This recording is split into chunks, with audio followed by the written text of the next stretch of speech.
ॐ अज्ञानतिमिरान्धस्य ज्ञानाञ्जनशलाकया चक्षुरुन्मिलितं येन तस्मै श्रीगुरवे नमः। गुरवे गौरचन्द्राय राधिकायै तदालये कृष्णाय कृष्णभक्ताय तद्भक्ताय नमो नमः। नमो विष्णुपादाय गुरुप्रेष्ठाय भूतले श्रीमद्भक्तिवेदान्त माधव गोस्वामीति नामिने। साक्षात् गुरुसेवामूर्तये शब्द ब्रह्मणि प्रतिष्ठितः पतितपावन चरित्राय नारायणाय प्रियो नमः। श्री कृष्ण रूपाय सुमंगलाय श्री गुरुकृपा विभूषिताय भावोल्लासरतिप्रदानाय नमामि तस्मै गुरुमाधवाय। वृन्दावनेश्वरि तवैव पदारविन्दम् प्रेमामृतैकमकरन्दरसौघपूर्णम् हृद्यर्पितं मधुपते स्मरतापमुग्रं निर्वापयतु परं शीतलमाश्रयामि। तवैवास्मि न जीवामि त्वया विना इति विज्ञाय देवि त्वं नयमां चरणान्तिके। श्रीकृष्ण चैतन्य प्रभो नित्यानंद श्री अद्वैत गदाधर शिव सदी गौरभक्त वृंद। हरे कृष्ण कृष्ण कृष्ण हरे हरे, हरे राम राम राम हरे हरे। हरे कृष्ण। सर्वप्रथम मैं अपने गुरुपाद पद्म ओम विष्णुपाद अष्टोत्तर शत श्रीमद् भक्तिवेदांत माधव गोस्वामी महाराज के चरण कमलों में अनंत कोटि दंडवत प्रणाम ज्ञापन करता हूं। हम लोग आज से श्री कृष्ण करुणामृतम जो रसिक शेखर लीलाशुक श्री बिलमंगल ठाकुर के द्वारा विरचित है उसके प्रथम श्लोक में प्रवेश करने जा रहे हैं। गुरु जी की कृपा का ही एकमात्र अवलंबन है, वही हमको इसमें प्रवेश कराएंगे और वही हमको इससे पार कराएंगे। तो प्रथम श्लोक में बिलमंगल ठाकुर कह रहे हैं, चिंतामणिर्जयति सोमगिरिर्गुरुर्मे शिक्षा गुरुश्च भगवान् शिखिपेच्छ मौली। यत्पादकल्पतरुपल्लवशेखरेषु लीला स्वयं वररसम लभते जयश्री। इस श्लोक का अनुवाद श्रवण करने से पहले इसका जो पद्यानुवाद है हम लोग उसका श्रवण करते हैं। पद्य के रूप में जो इस श्लोक का अनुवाद किया गया है उसमें कह रहे हैं, जय चिंतामणि जयति सोमगिरी मेरे गुरुवर। जय शिक्षा गुरु ईश शीश पर मोर मुकुटधर। जिनके चरण कल्प तरु पल्लव के शिखरों पर विजय श्री पाती लीला रस राशि निरंतर। ये पद्यानुवाद है इसी श्लोक का हिंदी में। इसमें कहा जा रहा है कि चिंतामणि में गुरु सोमगिरि जयति, जय जयकार कर रहे हैं। भक्ति पथ में जो प्रवेश कराने वाली श्री चिंतामणि है, क्योंकि प्रेम पथ पर उन्होंने ही प्रवृत्त किया। जो चिंतामणि नाम की जो वैश्या हैं उनको प्रेम पथ प्रदर्शक गुरु के रूप में उनकी जय जयकार कर रहे हैं। चिंतामणि जयति और उसके बाद सोमगिरिर गुरु में, उसके बाद मेरे जो दीक्षा गुरु हैं सोमगिरी जी उनकी जयकार है। और तीसरी जयकार है शिक्षा गुरुश्च भगवान शिखि पिच्छ मौली। जो शिखि पिच्छ मौली हैं, मोर मुकुटधारी भगवान श्री कृष्ण हैं, वो मेरे शिक्षा गुरु हैं, उनकी सदा ही जय हो। तीन गुरु की यहां पर जय की गई है। पथ प्रदर्शक गुरु, दीक्षा गुरु और शिक्षा गुरु, तीनों की ये जो गुरु त्रय हैं, इन कल्प कैसे हैं? ये कल्प तरु के समान, कल्प तरु, यत पाद कल्प तरु, जिनके चरण जो हैं, चरण कमल कैसे हैं? कल्प तरु मतलब कल्प वृक्ष के समान, सभी इच्छाओं को पूरा करने वाले, मेरी सभी मनोकामनाओं को पूरा करने वाले। उन चरण कमलों के जो अग्रभाग में,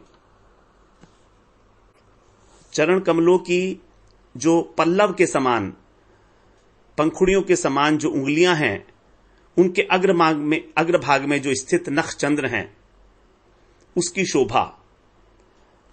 तो यहां पर कह रहे हैं यत पाद कल्प तरु पल्लव शेखरेशु, अर्थात जिनके चरण कमलों के जो चरण कमल कल्प वृक्ष के समान हैं,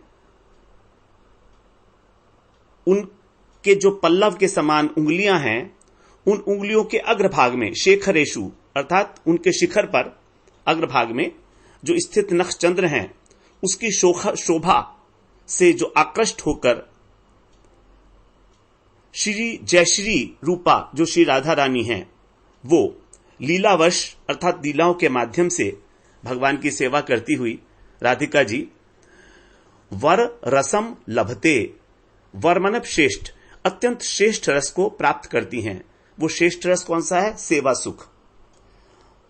तो श्री राधिका भगवान के चरण कमलों के उंगलियों के अग्रभाग की शोभा से आकृष्ट होकर उनकी सेवा करते हुए जो सुख प्राप्त करती हैं, वो सर्वश्रेष्ठ सुख है।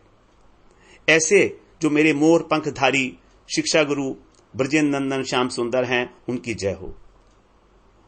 तो यहां पर तीन गुरु की जो है जय जयकार की गई है। तीन प्रकार के गुरु, पथ प्रदर्शक गुरु, जिसको उन्होंने कहा क्योंकि यदि उनकी जो चिंतामणि, जो उनकी प्रेमिका थी, यदि वही उनको तिरस्कार नहीं करती तो वो इस पथ पर कैसे आगे बढ़ते।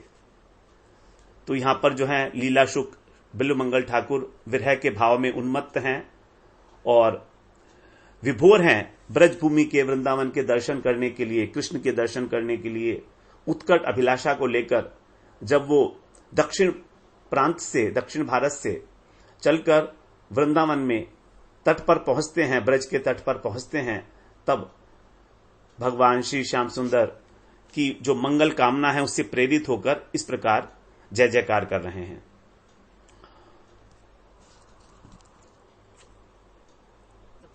तो यहां पर इस श्लोक में दो शब्द जो आए हैं, चिंतामणि और सोमगिरी, ये विशेष रूप से ध्यान देने योग्य हैं क्योंकि इनके अलग अलग अर्थ बताए गए हैं। सोमगिरी तो दीक्षा गुरु हैं उनके, तो सोमगिरी नाम के जो मेरे दीक्षा गुरु हैं उनकी जय जयकार हो, क्योंकि वो सोमगिरी अभिष्ट फल देने के कारण चिंतामणि स्वरूप हैं। तो यहां पर चिंतामणि सोमगिरी जी का विशेषण भी हो सकता है, क्योंकि गुरु जो हैं वो सभी कामनाओं को पूरा करने वाले चिंतामणि के समान हैं, इसलिए सोमगिरी जी का एक विशेषण चिंतामणि हो सकता है। तो इस प्रकार से यदि हम चिंतामणि को सोमगिरी का विशेषण समझेंगे तो दो ही गुरु की वंदना की गई है, दीक्षा गुरु और फिर बाद में शिक्षा गुरु भगवान। तो चिंतामणि स्वरूप जो सोमगिरी हैं वो दीक्षा गुरु हैं मेरे, और जो शिक्षा गुरु हैं वो भगवान, उनकी जय हो।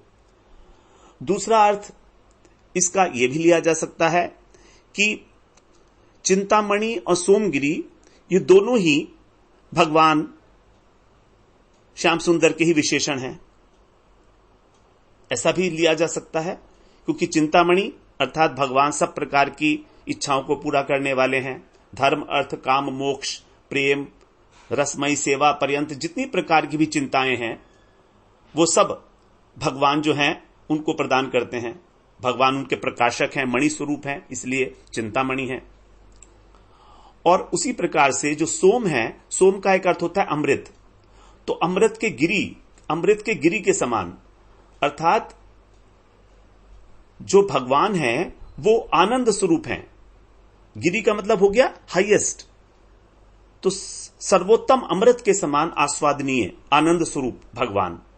अथवा सोम जो है वो शिव जी का भी एक नाम है, तो उनके भी जो गिरी का मतलब यहां पूजनीय, तो जो शिवजी के भी पूजनीय हैं ऐसे सोमगिरी, ब्रजेंद्र नंदन, श्याम सुंदर, तो यदि हम यहां पर एक गुरु की वंदना, दो गुरु की वंदना और तीन गुरु की वंदना, तीनों प्रकार की वंदनाओं का अर्थ यहां पर निकाला जा सकता है।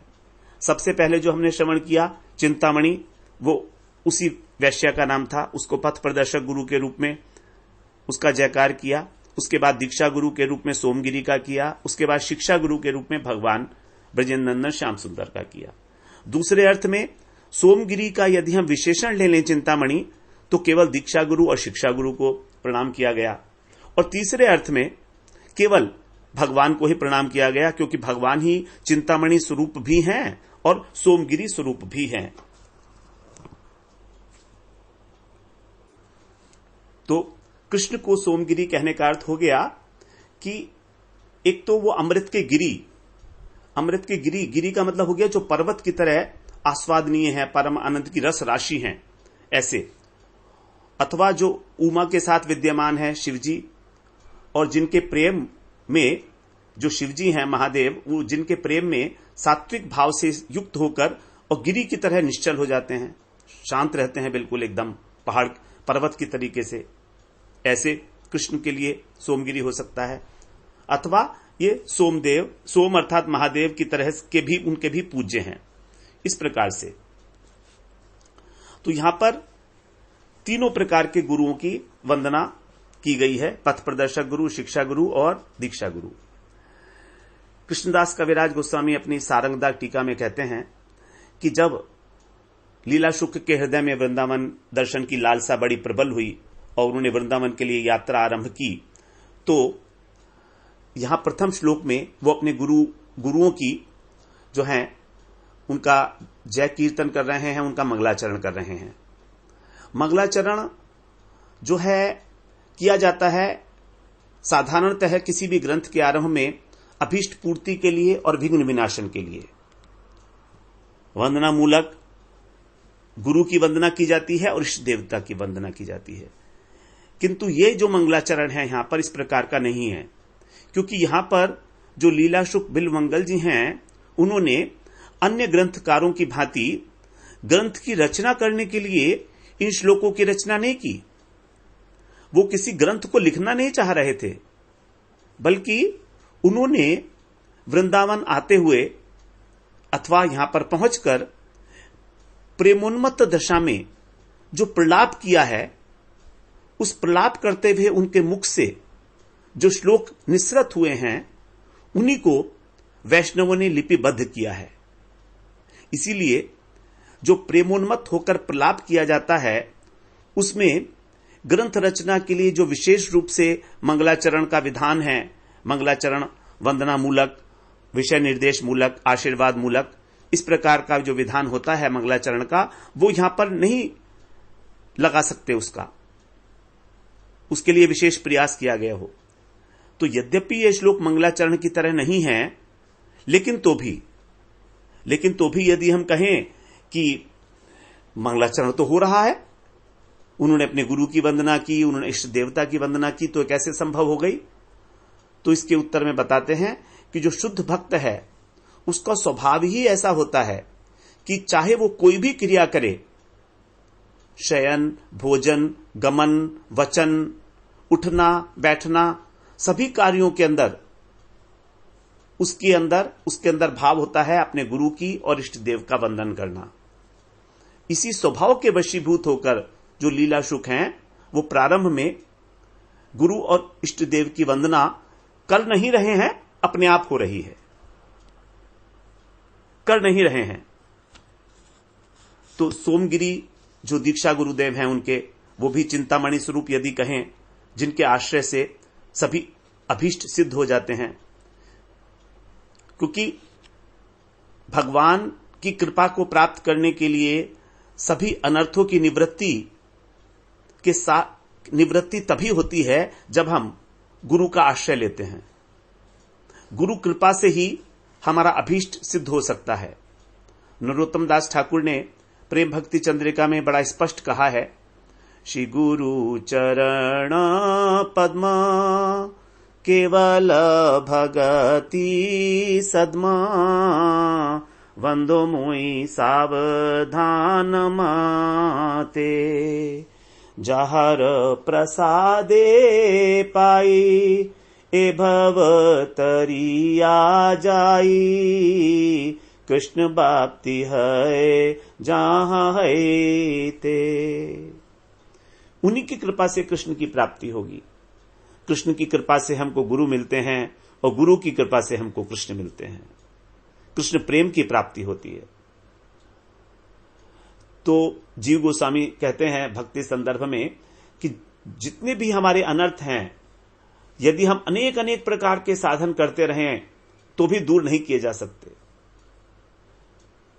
इन सब अनर्थों का जो नाश करने में दो ही चीजें सबसे इंपॉर्टेंट हैं, और वो है श्री हरि की प्रसन्नता, और उस प्रसन्नता को प्राप्त करने में सबसे महत्वपूर्ण है श्री गुरुदेव की कृपा, उनकी प्रसन्नता।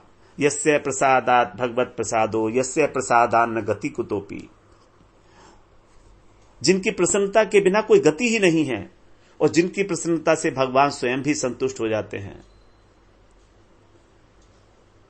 तो जिस प्रकार से चिंतामणि चिंतन करने मात्र से जो हमारी अभिलषित वस्तु है उसको प्रदान कर देती है, उसी प्रकार से श्री गुरुदेव के स्मरण मात्र से शिष्य के सभी अभिष्ट सिद्ध हो जाते हैं। उन्हीं को यहां पर नमस्कार किया जा रहा है जयति के रूप में। चिंतामणिर जयति सोम गिरिर गुरु में। जयति, जय शब्द का प्रयोग नमस्कार के अर्थ में भी किया जाता है। अर्थात यहां पर कह रहे हैं कि मैं श्री गुरुदेव के चरणों में प्रणति ज्ञापन करता हूं, प्रणिपात करता हूं। श्री गुरु चरणे रति एई से उत्तमा गति जे प्रसादे पूरे सर्व आशा। अर्थात श्री गुरु के चरणों में हमारी रति हो, भक्ति हो, यही सबसे उत्तम गति है और यही सर्वश्रेष्ठ साध्य वस्तु के रूप में इसी का निरूपण किया गया है। सही से उत्तमा गति जे प्रसादे पूरे सर्वाशा, जिनकी प्रसन्नता से, जिनकी कृपा से सारी आशाएं पूरी हो जाती हैं। इस प्रकार से लीला शुक अपने दीक्षा गुरु की वंदना कर रहे हैं, उनका नमस्कार कर रहे हैं जयति कह के, और फिर शिक्षा गुरु के रूप में भगवान ब्रजेंद्र श्याम सुंदर जो उनके इष्ट हैं, शिखी पिच्छ मौली, उनकी जयकार कर रहे हैं। अब यहां पर जो जयति शब्द है वो वर्तमान काल की क्रिया है। वर्तमान काल की क्रिया होने से यहां पर जो वृंदावन बिहारी लाल श्याम सुंदर श्री कृष्ण हैं, उनकी नित्य लीला की सूचना मिलती है। सभी शास्त्रों में कहा गया है कि वृंदावन की लीला नित्य है। वृंदावन की लीला नित्य है। कभी ऐसा नहीं है कि वृंदावन में लीला ना हो रही हो। मथुरा के अंदर जब मथुरा की रमणियों ने भगवान की शोभा की जब प्रशंसा की थी, उनकी वंदना की थी, तब उसमें भी इसी प्रकार से उन्होंने कहा था। जब भगवान ने कंस के रंग महल में प्रवेश किया था तो मथुरा की रमणियां बोली थी, अहो ब्रजभूमि परम पुण्यवती है। कारण क्या है कि जो परम गूढ़ परम पुरुष हैं श्री कृष्ण, मनुष्य रूप में ही वनमाला से विभूषित होकर श्री बलदेव जी के साथ यहां पर गोपालन और विविध क्रीड़ाएं करते हैं। वहां पर भी जो है वर्तमान काल की क्रिया थी, विहार करते हैं। ऐसा नहीं है कि विहार किया। अब क्योंकि कृष्ण तो इस समय मथुरा में है, तो जब मथुरा में है तो वृंदावन में कैसे विहार कर रहे हैं? यदि कोई कहे कि वो तो इस समय मथुरा में है तो वृंदावन में कैसे विहार कर रहे हैं, तो मथुरा की जो रमणियां हैं उनकी वाणी यथार्थ है। वो कह रहे हैं नहीं, वो ब्रज में विहार कर रहे हैं, क्योंकि प्रकट लीला में, अर्थात इस समय वो मथुरा में हैं। यद्यपि इस समय भगवान जो हैं मथुरा में उनके सामने हैं, लेकिन अप्रकट लीला में वो सदा श्री वृंदावन धाम में विहार करते हैं। तो इसी को व्यक्त करने के लिए जो भगवान की कृपा शक्ति है, उसने उन ब्रज रमणियों के हृदय में उसी प्रकार की प्रेरणा की। तो प्रत्येक जगह पर भगवान के लिए जो भी क्रीड़ा के संबंध में चर्चाएं आई हैं, वो क्रीडति शब्द आया है वर्तमान प्रयोग में, क्योंकि वृंदावन छोड़ के तो भगवान कहीं जाते भी नहीं है। वृंदावनम परित्यज्य पादमेकम निगच्छति, भगवान ने स्वयं ही कहा है। वही जो है वृंदावन बिहारी लीला शुक बिल्वमंगल ठाकुर के शिक्षा गुरु हैं। शिक्षा गुरु के तो जानी कृष्णेर स्वरूप, अंतर्यामी भक्त श्रेष्ठ यही दो ही रूप। शिक्षा गुरु दो प्रकार के बताए गए हैं, एक तो अंतर्यामी और एक भक्त श्रेष्ठ। एक तो अंतर्यामी तो भगवान स्वयं चैत्य गुरु के रूप में शिक्षा गुरु हैं, और दूसरे भक्त श्रेष्ठ, जो भक्त हैं वो भी दो स्वरूप बताए गए हैं शिक्षा गुरु के। उद्धव जी ने भी भगवान से यही कहा था कि आप बाहर तो आचार्य रूप से और भीतर अंतर्यामी रूप से भक्ति के प्रतिकूल जितने भी अनर्थ हैं उन सबको नाश करके अपना स्वरूप प्रकट करते हो। 11वें स्कंध के 29वें अध्याय के 6ठे श्लोक में। इसीलिए जो पंडित लोग हैं वो आपका स्मरण करते करते आनंद में विभोर हो जाते हैं और सोचते हैं कि वह ब्रह्मा किसी आयु पाकर भी आपका ऋण नहीं चुका सकते। तो उद्धव जी ने भी भगवान के दो स्वरूप की चर्चा की है, बाहर तो आचार्य रूप में अर्थात शिक्षा गुरु के रूप में जो व्यक्ति विशेष हैं, महंत गुरु जिसे बोलते हैं, और दूसरा अंतर्यामी के रूप में। भगवान स्वयं अर्जुन से कह रहे हैं गीता में, तेषाम सतत युक्तानाम भजताम प्रीतिपूर्वकम ददामि बुद्धि योगम तम येन माम उपयांति ते, कि जो सतत अपने चित्त को मुझ में अर्पित करके प्रीतिपूर्वक मेरा भजन करते हैं उनको मैं बुद्धि योग प्रदान करता हूं जिससे वो मुझे प्राप्त कर लें। और जो बड़ा प्रसिद्ध श्लोक है भागवत का ही, जो भगवान ने कहा है उद्धव जी से, उद्धव गीता में 11वें स्कंध के 17वें अध्याय के 27वें श्लोक, आचार्यम माम विजानियान नावम मन्येत करेचित न मर्त्य बुद्धया सूयेत सर्वदेव मयो गुरु। भगवान कह रहे हैं आचार्य माम विजानियान, अर्थात जो आचार्य हैं, जो गुरु हैं, उनको मेरा ही स्वरूप जानो। मनुष्य समझकर उनकी अवमानना मत करना, न अवमन्येत कर ही चित, कभी उनकी अवज्ञा मत करना। कारण क्या है? कारण ये कि वो सर्वदेवमय हैं, सर्वदेवमयो गुरु, और ना ही कभी उनसे ईर्ष्या करना, उनको मनुष्य समझकर। न मर्त्य, उनके अंदर मर्त्य बुद्धि मत रखना। तो इस प्रकार से कृष्ण जो हैं दो रूप धारण करके और कृपा करते हैं। गुरु कृष्ण रूप हन शास्त्रेर प्रमाणे, गुरु रूपे कृष्ण कृपा करे न भक्त गणे। शास्त्र इस बात में प्रमाण है कि कृष्ण ही गुरु के रूप में कृपा करते हैं अपने भक्तों के ऊपर। तो दो जो हमारे शिक्षा गुरु हैं, अंतर्यामी के रूप में भगवान और एक शिक्षा गुरु बाहर में भी। तो शिक्षा गुरु अनेक हो सकते हैं, दीक्षा गुरु केवल एक होते हैं। तो यहां पर शिक्षा गुरु के लिए बात की गई है, इसीलिए उन्हीं की यहां पर वंदना है। शिक्षा गुरु के विषय में भागवत में बताया है कि जो अवधूत थे दत्तात्रेय जी, उन्होंने 24 शिक्षा गुरु बनाए थे अपने।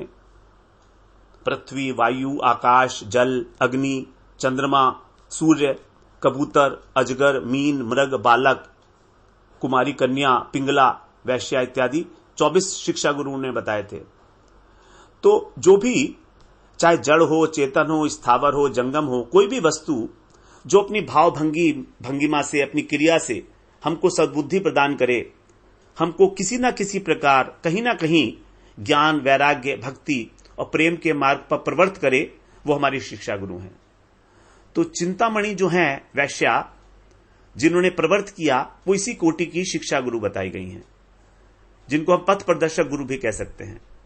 दूसरे जो होते हैं वो दीक्षा गुरु होते हैं, जो हमको सांप्रदायिक उपासना की शिक्षा देते हैं, जिनसे हमको दीक्षा मंत्र प्राप्त होता है। हमको ये बताते हैं कि इष्ट की उपासना की पद्धति क्या है, उस साधन के अंग क्या क्या हैं।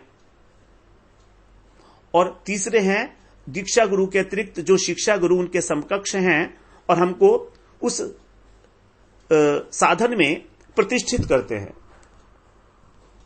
अपने आचरण के द्वारा। तो शिक्षा गुरु, दीक्षा गुरु और शिक्षा गुरु दो प्रकार के अंतर्यामी गुरु, अंतर्यामी के रूप में भगवान हो गए और वही जो है एक व्यष्टि गुरु के रूप में हमारे सामने होते हैं। अब यदि कोई कहे कि भगवान कृष्ण जो हैं बिल्वमंगल ठाकुर के शिक्षा गुरु कैसे हो गए, भगवान ने कभी साक्षात उनको कोई भजन का उपदेश दिया क्या? ऐसा तो कहीं देखा नहीं जाता। तो इसीलिए कहते हैं कि जो भगवान बद्ध जीवों को साक्षात रूप से उपदेश नहीं देते हैं, बल्कि वो दो रूप से उपदेश देते हैं, अंतर्यामी रूप से और आचार्य रूप से। इसीलिए शिक्षा गुरु दो प्रकार के बताए गए हैं, एक तो भगवान आचार्य अंतर्यामी के रूप में बैठकर और दूसरा बाहर आचार्य के रूप में।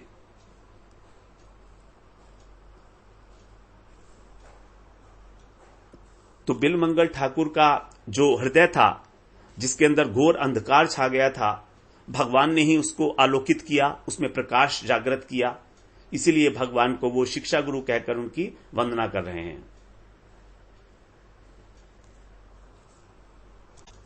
अर्जुन से तो भगवान ने यहां तक भी कहा है कि यस्याहम अनुग्रहाणामि वित्तम तस्य हराम्यहम करोमि बंधु विच्छेदम सतु दुखेन जीवति।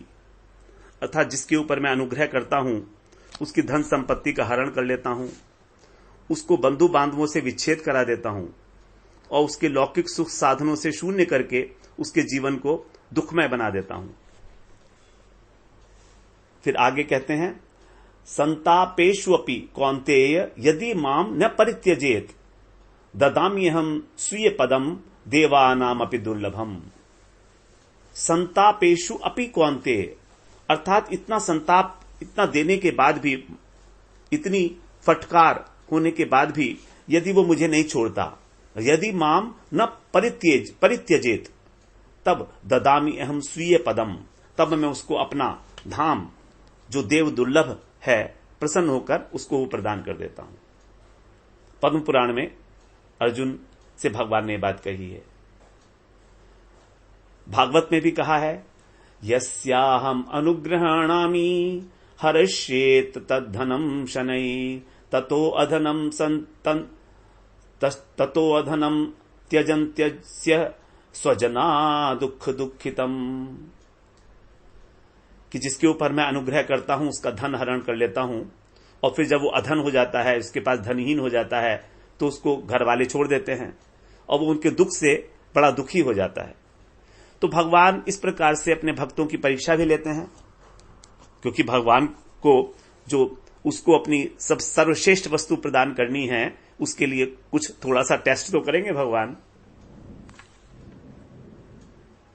नारद जी को जब दासी पुत्र के रूप में भगवान ने शिक्षा दी, जब नारद जी ने चातुर्मास्य में जो उनके संत आए थे उनकी सेवा की और उनका उच्चिष्ट प्रसाद ग्रहण किया, तो उस उच्चिष्ट प्रसाद को ग्रहण करके उनका हृदय जो है वो पवित्र हो गया और उन्होंने जाते जाते फिर नारद जी को मंत्र का उपदेश दिया, भक्ति का बीज बो दिया और वही कृपा सर्प के रूप में आकर उनकी माता को डस गई। उनकी माता जो है वो चली गई और उनके हृदय में फिर बड़ा वैराग्य उत्पन्न हुआ और वो भजन करने के लिए चले गए। तब जब नारद जी ने भजन किया एकांत में, छोटे बच्चे ही तो थे, तब वहां पर भगवान ने उनको दर्शन दिया और दर्शन देकर फिर अदृश्य हो गए। जैसे भगवान गोपियों को एक बार दर्शन देकर रासलीला में और अदृश्य हो गए थे, उसी प्रकार जब नारद जी बहुत रोने लगे तब भगवान ने बताया, देखो अब अविपक्व कषायाणाम दुर्दर्शो हम कुयोगी नाम, कि अभी फल कच्चा है, अभी तुम्हारे अंदर कुछ कषाय बाकी हैं। मैंने तुम्हें अपना दर्शन इसलिए दिया कि तुम उसके प्रति लोभ जागृत हो जाए, तुम्हारे अंदर तुम्हारी उत्कंठा जागृत हो जाए और उस उत्कंठा में तुम जब विरह को अनुभव करोगे तो तुम्हारा जो रहासाह कषाय है, पाप है, कुछ अनर्थ बाकी रह गए हैं, वो भी नष्ट हो जाएंगे और फिर अगले जन्म में तुम मुझे प्राप्त करोगे। इस जन्म में अब तुम्हें मेरा दर्शन नहीं होगा। इस प्रकार नारद जी ने जो है भगवान के विरह में पूरा का पूरा जीवन भजन करते हुए बिताया और अगले ही जन्म में उनको पार्षद देह की प्राप्ति हो गई। भगवान ने कहा कि अगले जन्म में तुम ब्रह्मा के पुत्र बनोगे और मेरा गुण गाते फिरोगे और मैं तुम्हारे पीछे पीछे फिरूंगा। सकृत अदर्शितम रूपम एतत् कामायते नघः मत कामः शनकै साधु सर्वान मुंचति हृच्छयान। एक बार मैंने तुम्हें दर्शन दिया है, अब तुम उसकी कामना करोगे, इसीलिए धीरे धीरे अब तुम इस भजन करते करते तुम्हारा जो कषाय है वो नष्ट हो जाएगा और फिर तुम मेरा ही गुणगान करते फिरोगे। शिक्षा गुरु के रूप में भगवान जो शिक्षा कैसे देते हैं, उनकी बड़ी विचित्र तरीका है, बड़ा विचित्र अद्भुत तरीका है भगवान का शिक्षा देने का। वृत्तासुर भगवान की इस प्रकार की जो शिक्षा की पद्धति है उसको जानते थे, इसलिए इंद्र से युद्ध करते करते अंत में बोलने लगे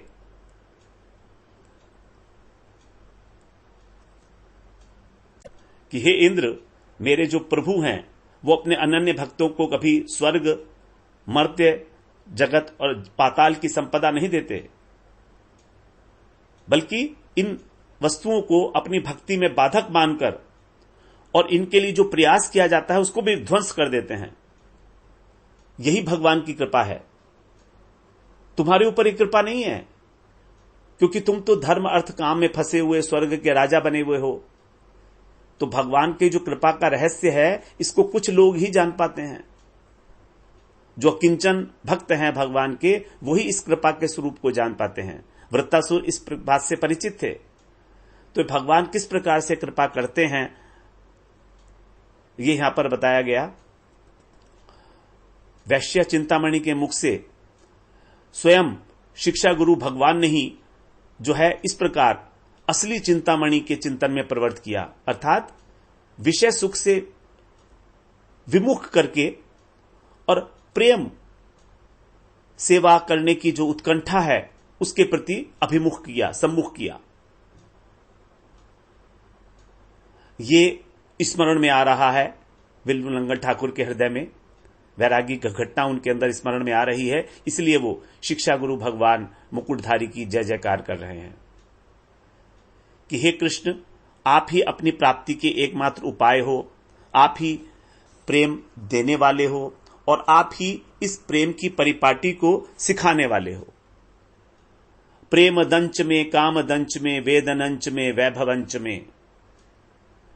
प्रेम दान करने वाले भी आप, कामनाओं की पूरी करने वाले भी आप, वेदना देने वाले भी आप, वैभव देने वाले भी आप, सब कुछ तो आप ही हैं।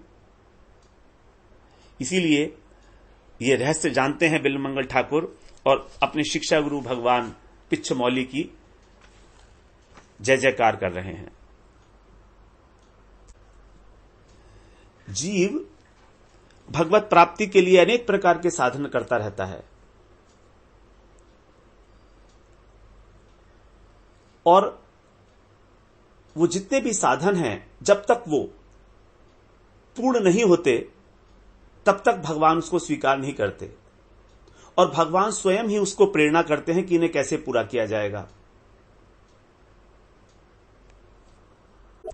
इस प्रकार भगवान की ये जो प्रेम शिक्षा देने की पद्धति है, जो प्रोसेस है, ये चलती रहती है और इस प्रेम शिक्षा देने के माध्यम से ही भगवान अपने भक्त का उद्धार भी करते हैं और उसके साथ साथ अनेक प्रकार की स्फूर्तियां करा के विहार भी करते हैं। तो साधक के रूप में उसका उद्धार हो गया और यदि वो सिद्ध हो जाता है तो उसके साथ विहार करने लगते हैं, उसके साथ क्रीड़ा करने लगते हैं। भगवान की जो अंतरंग लीला की परकर हैं गोपियां, उनके साथ भी इसी प्रकार जो हैं भगवान की जो किशोर रूप माधुरी है वही उनकी गुरु बनकर उनको पाठ पढ़ाती है। जो भगवान की रूप माधुरी है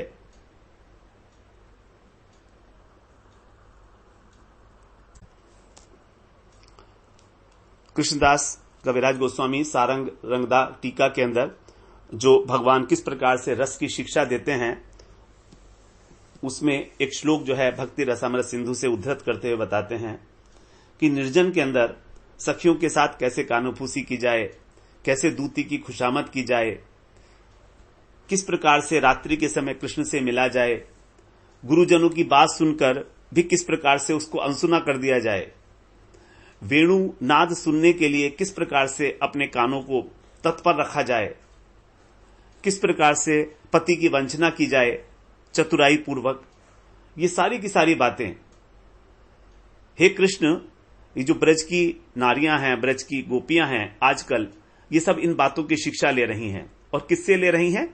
तुम्हारे नव कैशोर रूपी गुरु से ले रही हैं। कैशोरेण तवाद्य कृष्ण गुरुणा गौड़ी गढ़ पाठ्यते। ये सारी शिक्षाएं तुम्हारा जो किशोर रूप है उससे, जो किशोर रूप है वही गुरु के रूप में इन ब्रज गोपियों को इस प्रकार की शिक्षा दे रहा है। इसीलिए बाद में अब 104 श्लोक में कहेंगे बिलमंगल ठाकुर, प्रेम दंच में काम दंच में वेदनंच में वैभवंच में जीवनंच में जीवितंच में दैवतंच में देवना परम। अर्थात हे देव, तुम ही मेरे को प्रेम देने वाले हो, तुम ही मेरे कामद हो, अर्थात काम जो मंजरी भाव है उस प्रकार का जो भाव है उसको देने वाले हो, तुम ही मेरे वेदनंच में ज्ञान देने वाले हो, शिक्षा गुरु हो, वैभवंच में मेरी सारी अखिल संपदा, मेरे जीवन और मेरे जीवन के कारण, जीवितंच में मेरे जीवन के कारण भी तुम ही हो, तुम ही मेरे देवता हो, अब मेरा तुम्हें छोड़कर तो और कुछ भी नहीं है। तो इस प्रकार से शिक्षा गुरु श्री कृष्ण की यहां पर जो है स्तुति की है, वंदना की है। बड़ी सुंदर 3 प्रकार के गुरुओं की यहां पर वंदना की है। अब हम अगले सत्र में श्रवण करेंगे कि जो भगवान शिक्षा गुरु के रूप में आए हैं उनके लिए कहा गया है शिखि पिच्छ मौली। इस विशेषण के द्वारा भगवान के माधुर्य की स्फूर्ति किस प्रकार उनके हृदय को उद्वेलित कर रही है और किस प्रकार से जो जय श्री कहकर अंतिम शब्द जो है श्लोक का, स्वयं वर रसम लभते जय श्री कहकर किस प्रकार यहां पर राधा रानी के रूप में उस सेवा सुख को प्राप्त, राधा रानी के द्वारा उस सेवा सुख की प्राप्ति बताई गई है। तो इनका हम लोग अगले सत्र में श्रवण करते हैं। वांछा कल्पतरुभ्यश्च कृपा सिंधुभ्य एव च पतितानां पावनेभ्यो वैष्णवेभ्यो नमो नमः।